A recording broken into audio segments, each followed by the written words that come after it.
सुप्रभात। तृष्णा का परित्याग, तृष्णा का परित्याग, यह हमारी आज की आध्यात्मिक चर्चा का विषय। एक रात्रि महाराज जनक ने स्वप्न देखा जिसमें वह निर्धन थे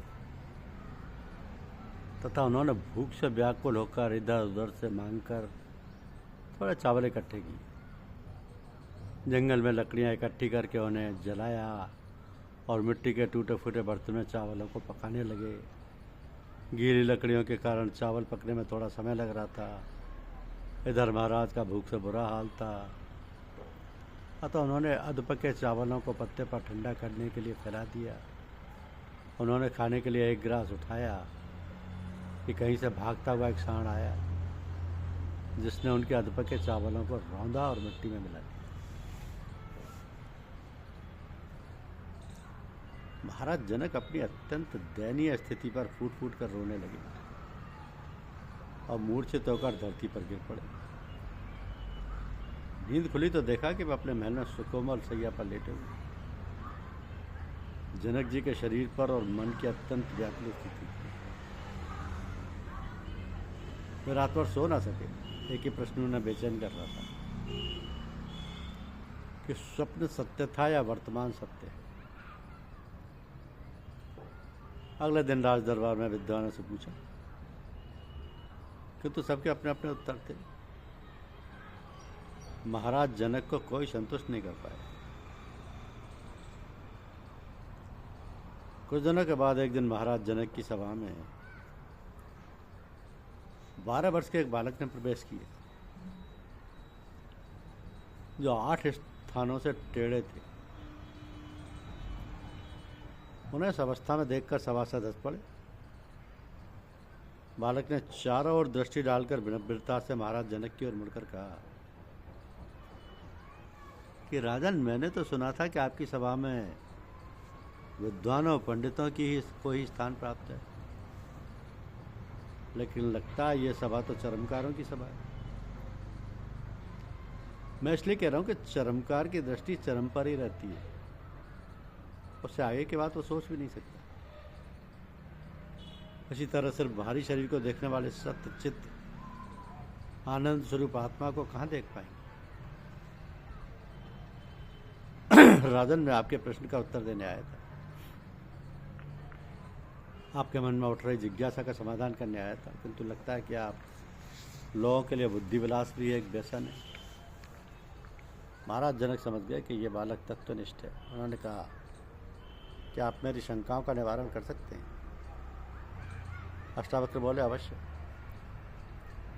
मैं आपको सच्चिदानंद स्वरूप आत्मा का, आपके स्वरूप का साक्षात्कार करा सकता हूं।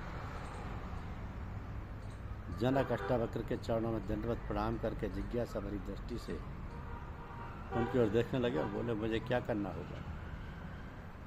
अष्टावक्र बोले, आप क्या कर सकते हैं? जनक बोले, राज्य, वैभव, परिवार, यहाँ तक कि अपना शरीर भी, अर्थात सर्वस्व न्यौछावर कर सकता हूँ। अष्टावक्र बोले, नहीं, उन सबके त्यागने की आवश्यकता नहीं। यदि छोड़ना है तो विषयों से राग का त्याग करो। जिसने संसार के विषयों से आसक्ति त्याग दी वही नित्य मुक्त है। महाराज जनक ने अष्टावक्र मुनि से पहला प्रश्न किया कि हे प्रभु, ज्ञान कैसे होता है? मुक्ति कैसे प्राप्त होती है? वैराग्य को कैसे प्राप्त होगा? ये मुझसे कहें। तो कथम ज्ञान मवाप्नोति कथम भक्तिर्भविष्यति वैराग्यम च कर्त प्राप्त मेतद ब्रूहि मम प्रभु। अष्टावक्र बोले, हे तात, यदि तुम्हें सचमुच मुक्ति की इच्छा है तो सर्वप्रथम विषयों को विष के समान छोड़ दो और क्षमा, दया, आर्जव यानी सरलता तथा सत्य का अमृत के समान सेवन करो। मुक्तमिच्छसि चेत्तात् विषयान् विश्वत्यज